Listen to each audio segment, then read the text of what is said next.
Hello, hello. First of all, very, very windy today, so if you can't hear me, I'm sorry. If you can't hear me, this video will not be on, yeah. I've had my bike for just over, well, it's coming up to 2 months now. And in that time I've done 2,327 miles, which is, fine, not at me, still a deal. I don't think it's bad for a 125 bike in 2 months. So yeah, I'd have 2 months, done that many miles, and when I got my bike, I did a bit of a review. I did a review on my bike within the first couple of days. So it was review was okay, but it were a bit biased. I went on a moped, nods at you. It was a bit biased, basically, because I just got my bike and I thought everything were amazing on it. So I thought I'd do a refreshed review on it. Now I've got some miles under me, and that I'm used to the bike, and I think, well, mainly about my bike. Something I did notice on the original review of the bike, I said that it was liquid cooled and air cooled because I had no idea what I was on about. It's not liquid and air cooled. You can't. Well, you might be able to get them. The bike is liquid cooled. It's never gone up on bloody hell. It's not got a temperature gauge, but it does come up flashing saying if it's to water or not. But I've never seen that light come on so far, which is good. Very good. The riding height, I don't know what the riding height is, but I am 6'5". I've just had a guy ask me on the old review about if a 17 stone guy or girl would still be able to reach 70 miles per hour on it. But to be truthfully honest, I have no idea, because I only weigh 12 stone 4. I don't think they would be able to get that speed. I think they'd be able to get 60 still, but 70 I'm not sure. Like I said, I have no idea. It's a 4-stroke, so it's got a torque behind it, but I'm not sure really.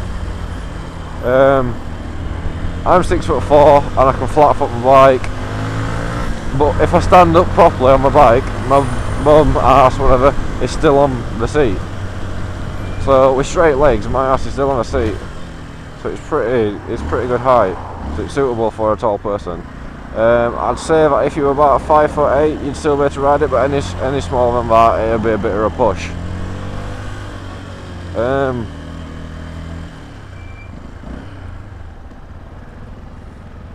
So any smaller than that, it'd be a bit of a push. But if you're tall, ride it, very, very good. Your suspension is absolutely amazing. You got your front and your back suspension. Obviously, you can adjust. I think you can adjust your front suspension, but I know for a fact that you can adjust your rear suspension on it. And on my back, there's basically, it's like on a mountain bike, you can twist your rear suspension to whatever setting you want. Well, you can do that on this bike as well, which is pretty good. We got about, I think it's six settings. I've got mine quite high, just going to used to it.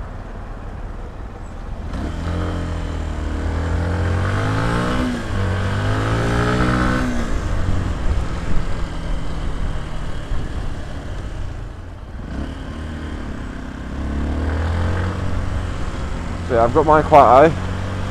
The suspension is it's spot on, which I've got. I love how you can change it. So if you don't think it's spot on, you can still have a mess about with it and get it to how you want it to be.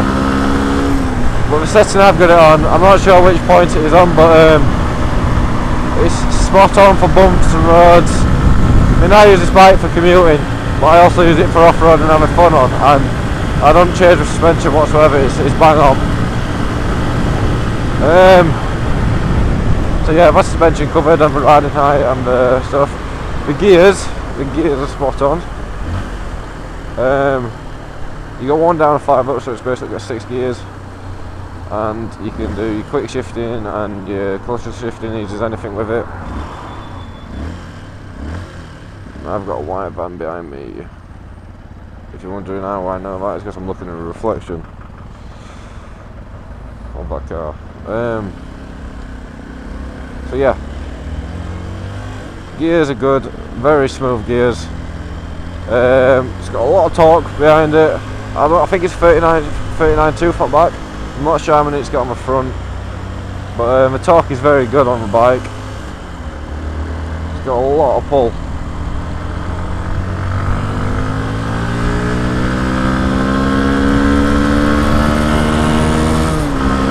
Also picks up speed quite easily, which I love. The top speed of a bike, without being all idiotic and saying, oh, it's amazingly fast, it's quite fast. I can get 74, 75 out of it on flat. The top, that's my out of headwind. The fastest I've ever gone, I'm going to filter. The fastest I've ever gone on it is 82. That wasn't revving my balls off of my bike because I didn't want to damage it, but I wouldn't want to go any faster than that speed.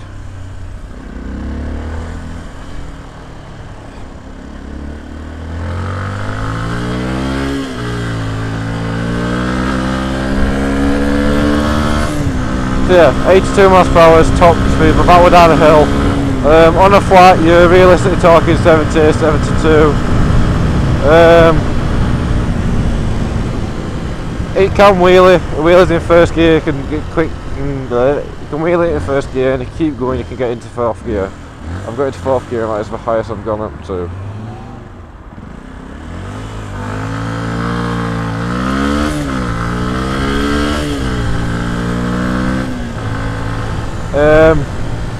Very comfortable seat. You can get your lower seats, your thinner seats, and it's quite surprising how thin they are.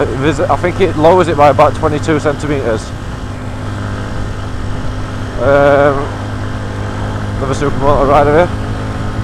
It lowers it by about 22 centimetres, and you can also get a lowering kit for your suspension, which I don't know what. No, not for your suspension, for your links on your chain. But all that basically is just taking a link out of your chain and a couple of links out of your chain. So what I don't get is, like, you have to pay like 40 quid for a official Yamaha lowering link kit. Why? You can go to the shop and get like a 4 quid link remover. And then that's it, it's sorted. And if you want to lower it, even like I said earlier, you can lower it with your suspension. But you don't really need to lower it. You do if you're small. But then if you lower it, then you're compensating for other stuff. You lower that, but if you lower your suspension down, your riding is not going to be as smooth. But it's just basically trial and error where you get it right and you get it spot on. So that's about it. Your handling, very, very good as you are in your right position.